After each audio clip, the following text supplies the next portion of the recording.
Bueno, creo que para o público que estades presente aquí tampouco é moi necesario presentar a don Óscar Valado, que é un músico e sacerdote tamén de Vigo, pero incardinado, dis así, na diócesis de Santiago.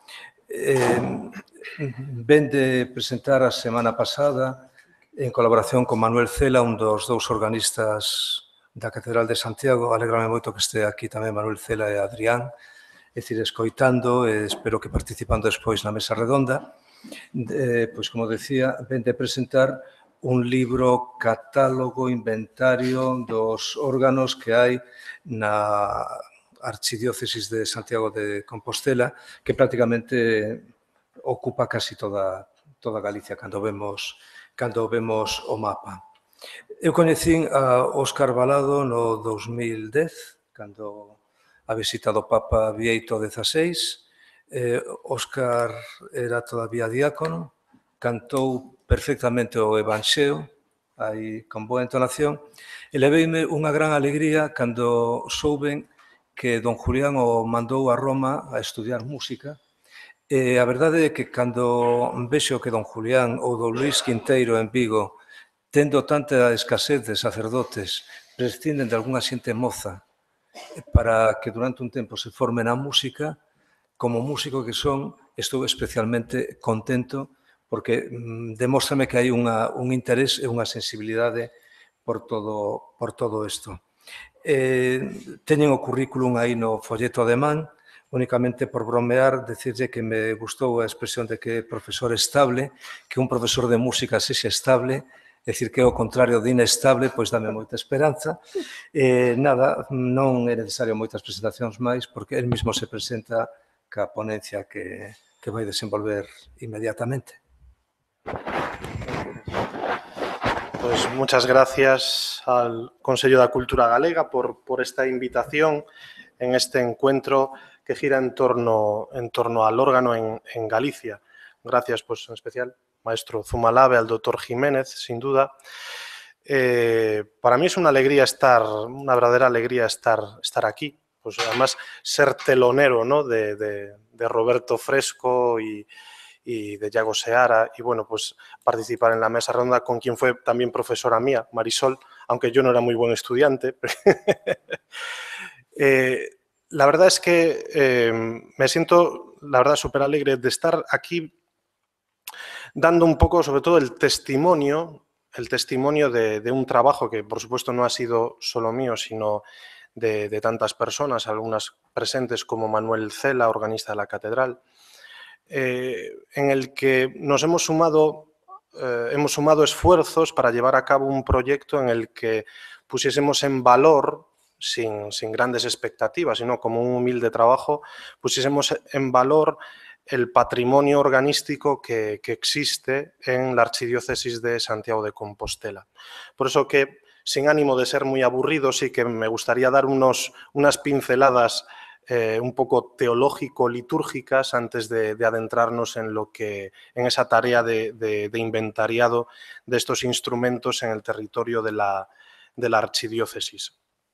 Sin duda, bueno, el título que he elegido es así un poco, bueno, digamos, poético, ¿no?, entre el cielo y la tierra, porque quiero dedicarle un tiempo al aspecto más litúrgico, esa visión que tiene la Iglesia del instrumento, del órgano, y luego para dedicarle algo de tiempo a la cuestión del patrimonio, ¿no? Haciendo esta dicotomía, pues es con lo que quería iniciar. En la Iglesia siempre se ha tenido gran estima al órgano, ¿no? El Papa Benedicto XVI, durante la bendición de un órgano en Ratisbona, en Alemania, en el año 2006, dijo: «El órgano desde siempre y con razón se considera el rey de los instrumentos musicales». Con estas palabras resume la consideración que la Iglesia ha sentido durante siglos sobre este instrumento a través de su magisterio. Podemos ver ahí enumerado, ¿no? He empezado por la última manifestación de Benedicto XVI, pero sin remontarnos a Trento o a los padres de la Iglesia solamente documentos del magisterio de la Iglesia que hablan del órgano, específicamente en alguno de sus capítulos o en alguno de sus números, desde 1903. Sin duda, San Pío X fue uno de los grandes reformadores de la liturgia, que finalmente se vio en su esplendor en el Concilio Vaticano II, pero sin duda San Pío X fue uno de los grandes impulsores. El Papa Pío X, en su motu proprio Tra le sollecitudini, en 1903, dedicó el capítulo 6 a la importancia del órgano, tanto como instrumento acompañante del canto como solista en preludios o piezas de intermedio. Pío XI, en su Constitución sobre la música sagrada, Divini Cultus Sanctitatem, ya en 1928, definió al órgano como el tradicional instrumento de la Iglesia. Por su parte, Pío XII, en su carta encíclica, que ha sido la primera encíclica de la historia dedicada exclusivamente a la música, en esta carta de 1955 describe el órgano como el instrumento que ocupa con razón el primer puesto en la Iglesia. En 1958, la Congregación de Ritos, en la Instrucción de Música Sacra, subraya que el órgano es el principal instrumento musical para ceremonias litúrgicas solemnes de la Iglesia latina. Ha sido y sigue siendo el clásico órgano de tubos. Ya en el Concilio Vaticano II, los padres conciliares dedicaron un número de la Constitución Sacrosanctum Concilium en 1964 a esta cuestión, en la que podemos leer: téngase en gran estima en la Iglesia latina el órgano de tubos como instrumento musical tradicional cuyo sonido puede aportar el esplendor notable a las ceremonias eclesiásticas y levantar poderosamente las almas hacia Dios y hacia las realidades celestiales, de lo cual se hará eco también Musicam Sacram, que es el documento de la Congregación de Ritos que materializa y desarrolla este otro capítulo 6 de la Sacrosanctum Concilium, pero ya en 1967. También Juan Pablo II, dirigiéndose en su discurso a los recordaba que el órgano de tubo sigue siendo el instrumento por excelencia de la música sacra, en lo cual insiste incluso en su quirógrafo, pocos años antes de su muerte, sobre la música sacra en el centenario del motu proprio de San Pío X. Y, como había dicho al inicio, Benedicto XVI en numerosas ocasiones hace referencia también a este instrumento. En estas y en otras manifestaciones se argumenta claramente la importancia que el órgano tiene en la Iglesia, en la vida de la Iglesia, en las acciones litúrgicas y todo el culto que en ellas se lleva a cabo. La situación actual, sin duda, después del Concilio Vaticano II, es un poco, podríamos decir, desalentadora, ¿no? Bueno, pues por nuevas formas musicales, nuevos estilos musicales, bueno, circunstancias que sin duda no han favorecido, en cierto modo, la conservación tanto de ese patrimonio inmaterial como es la música, sino incluso ese patrimonio material como pueden ser los instrumentos, los órganos. Pero antes de adentrarnos en estos elementos, quisiera hacer una pequeña reflexión sobre el órgano en la Iglesia. Hay una inscripción que encontramos en muchos órganos o instrumentos creados para el culto, para la liturgia, que dice Soli Deo Gloria. La gloria solamente a Dios, solo a Dios demos gloria, ¿no? Esta frase, que podemos encontrar en innumerables órganos, manifiesta la razón de ser de cada uno de estos instrumentos. En siglos, la Iglesia ha manifestado su fe a través de la música, tanto vocal como instrumental, creando incluso un lenguaje propio que, además de conformar un verdadero patrimonio artístico, es para el mundo un testimonio de fe.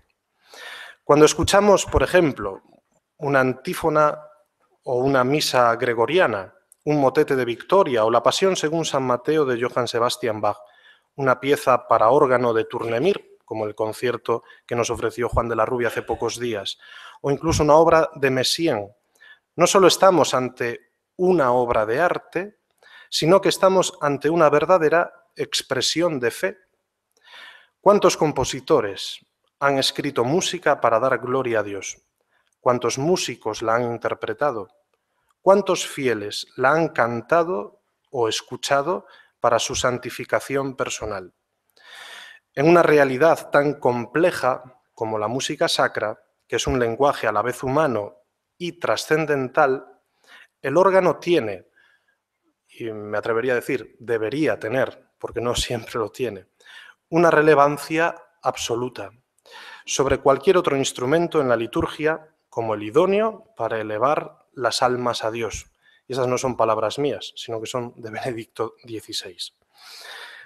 Desde el convencimiento de que el órgano forma parte del tesoro, digamos, sacro-musical de la Iglesia, el Departamento de Música Sacra de la Archidiócesis de Santiago de Compostela ha puesto su empeño pues, en realizar un humilde inventario de los órganos existentes en todo el territorio que abarca.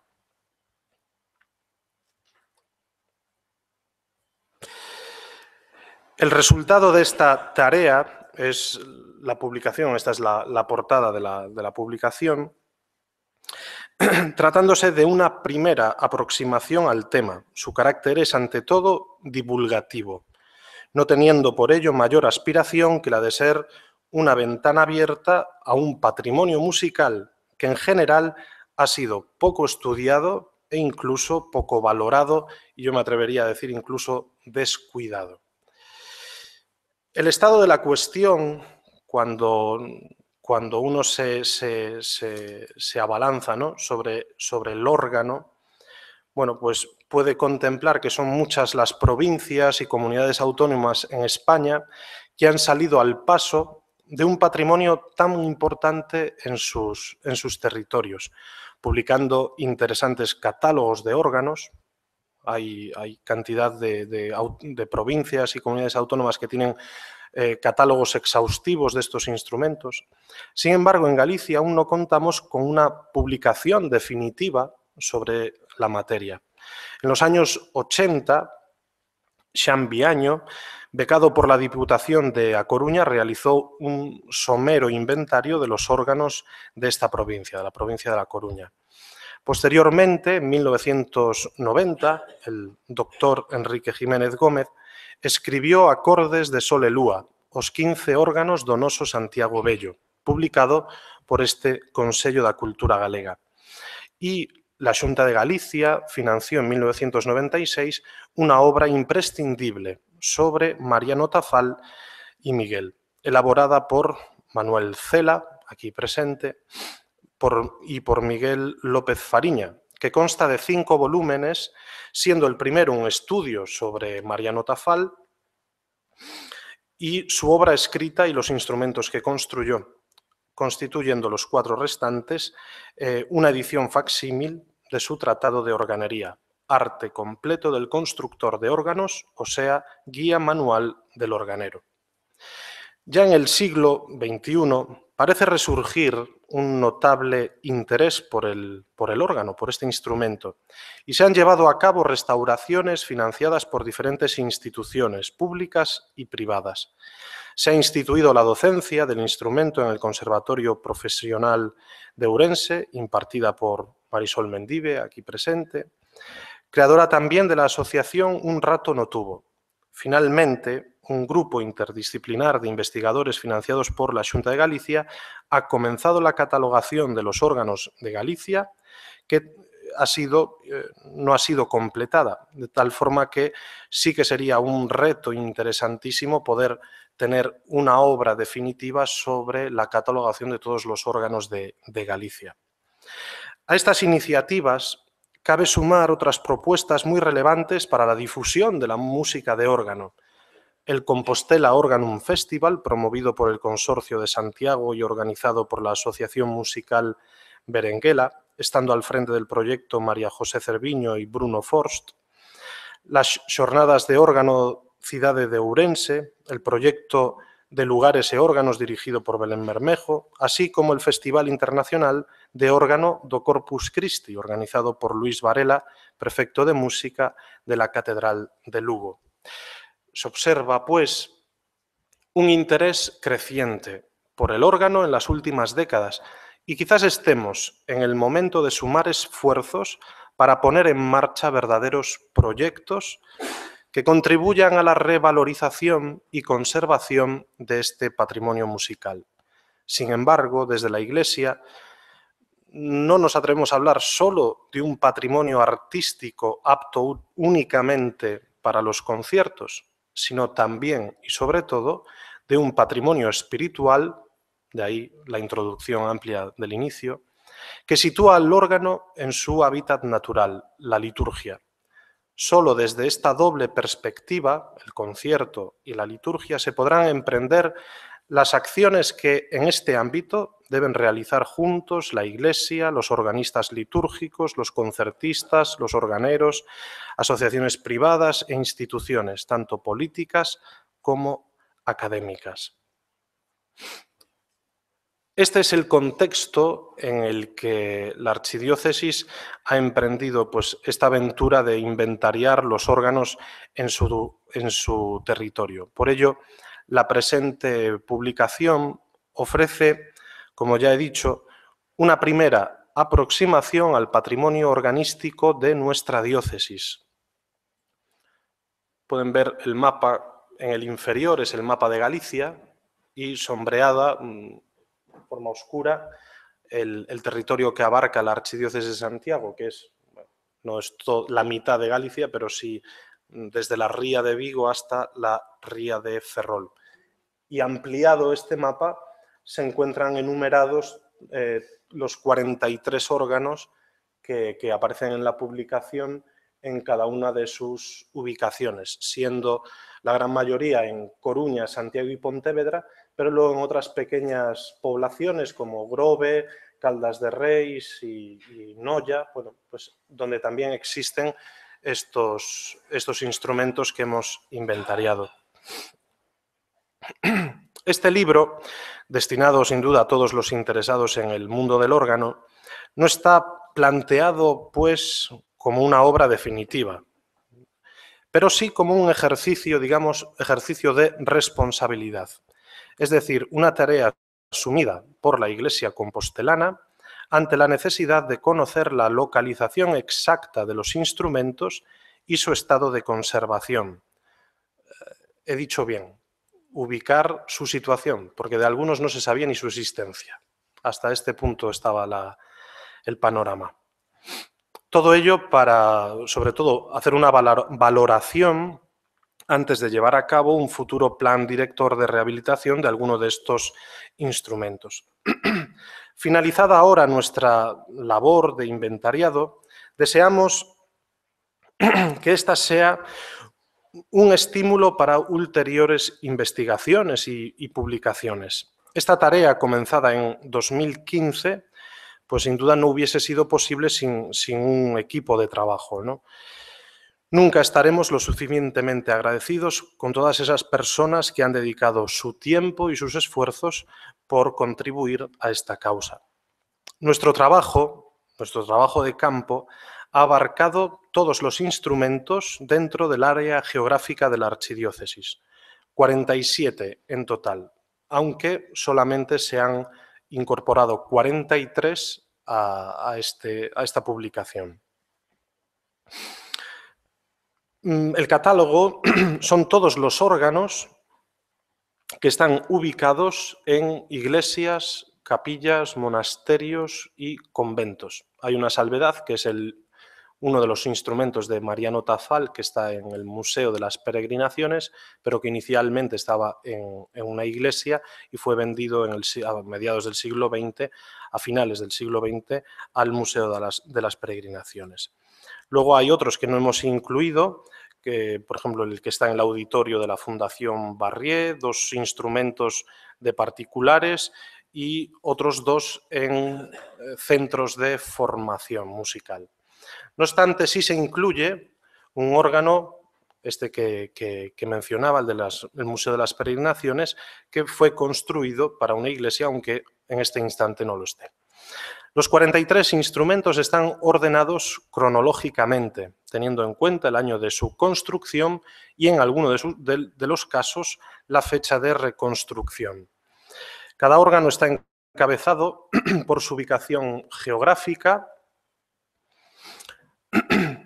y el nombre de la parroquia, iglesia, capilla, monasterio, convento donde se encuentra, y una pestaña que resume las características principales de ese instrumento: el organero, el año de construcción, su ubicación dentro del templo en el que se encuentra, el número de manuales, si tiene pedalero o no, o si tiene pisas, número de registros y tipo de transmisión, tanto de los teclados como de los registros.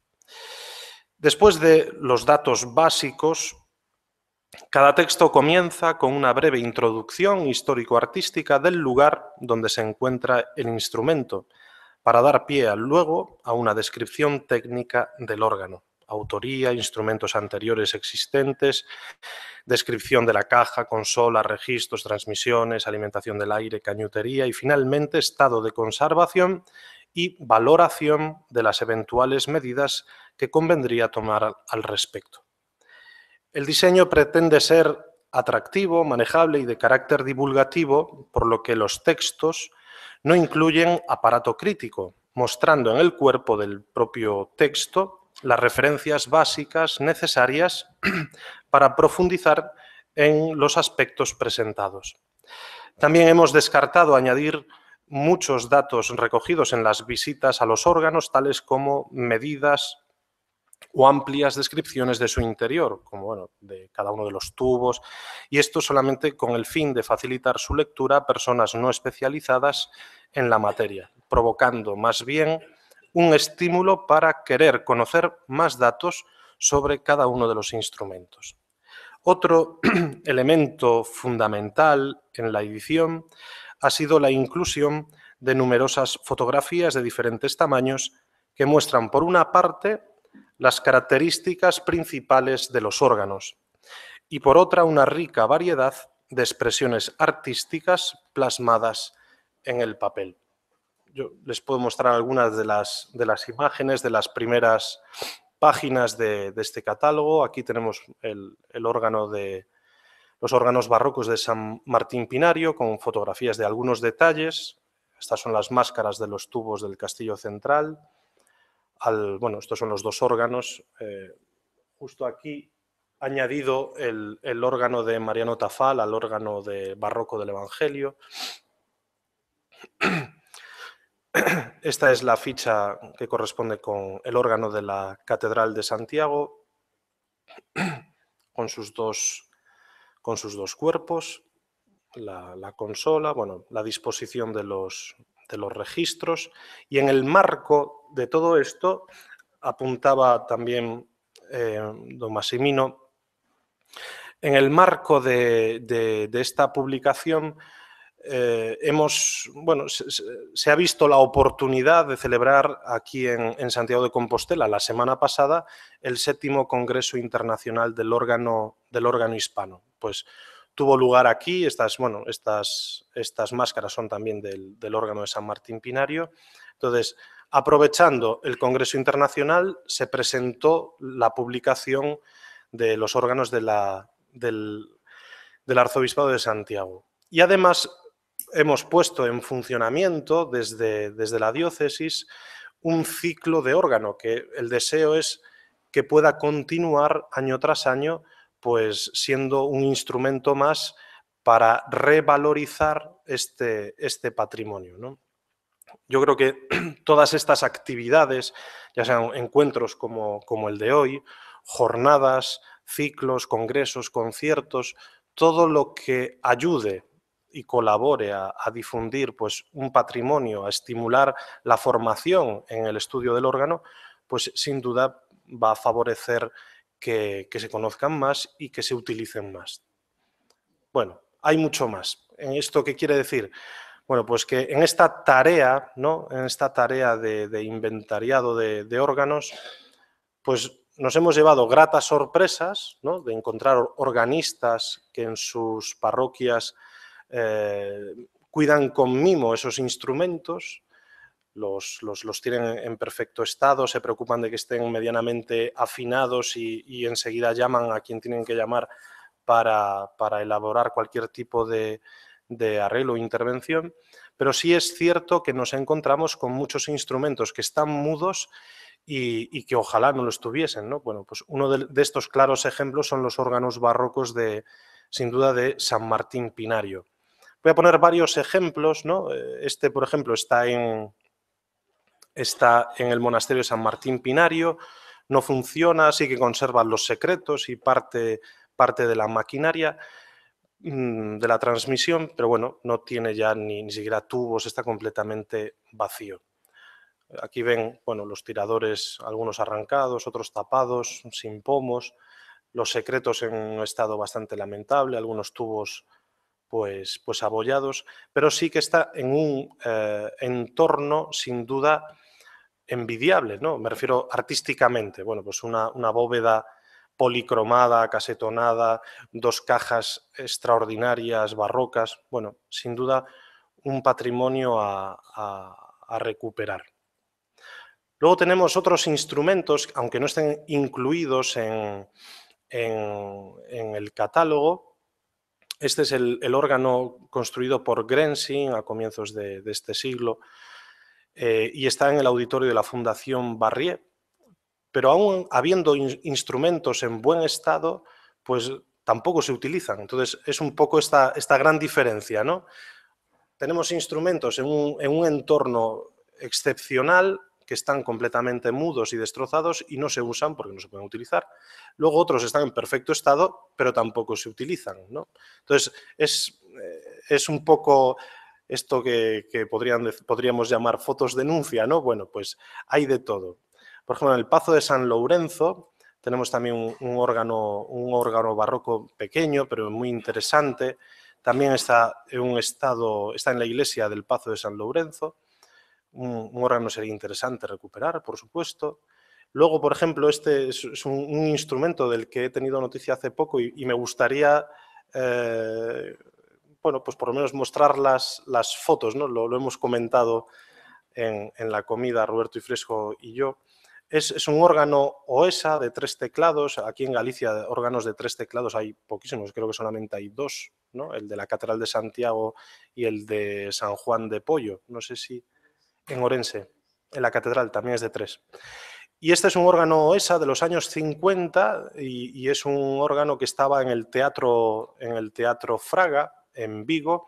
Sufrió un incendio, bueno, estaba en un estado lamentable, almacenado en un almacén de un polígono, se restauró.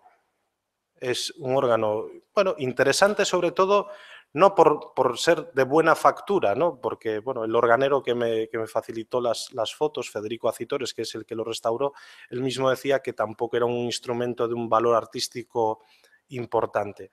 Pero sí que cuando le pidieron que lo restaurase, bueno, pues hizo una labor interesantísima, el gasto fue sin duda considerable y cuando he preguntado dónde estaba este instrumento, nadie lo sabe, ¿no? En un almacén de un polígono, en 20 cajones, ¿no? Entonces sí que tenemos muchísimo patrimonio, o sea, pero lo hay en iglesias y lo hay en almacenes de algún polígono que por desgracia no funciona, ¿no? Y no está en uso. Y posiblemente este sea de los últimos, si no el último, órgano, por ejemplo, de teatro que pueda haber en España, ¿no? Entonces, bueno, pues sí que a través de las páginas del catálogo, a través de estos encuentros, creo que es importante poner en valor un patrimonio histórico, artístico, musical, custodiado tanto en iglesias como en polígonos industriales, para sobre todo, tenerlo en cuenta y ponerlo al servicio, bueno, pues de todos, ¿no? A la vez puede percibirse que detrás de cada instrumento, sobre todo en el ámbito de las iglesias, hay una historia de fe. la de una comunidad viva, pues de creyentes que a través de la música sagrada, pues sí que han dado gloria a Dios y han buscado esta santificación de los hombres de la que tanto nos han hablado los papas, sobre todo en el siglo XX. Por eso que desde la Iglesia, desde el Arzobispado de Santiago, sí que hay un verdadero compromiso por esta apuesta de poner en valor el patrimonio. Aunque los medios sean pocos, sí que hay un interés creciente en poner en valor este patrimonio. Y deseo, no solamente personal, ¿no? Si me consta que además del Arzobispo de Santiago, el deseo de poder colaborar con otras instituciones, ya sean públicas o privadas, para poner en valor y en funcionamiento parte de este patrimonio. Muchas gracias.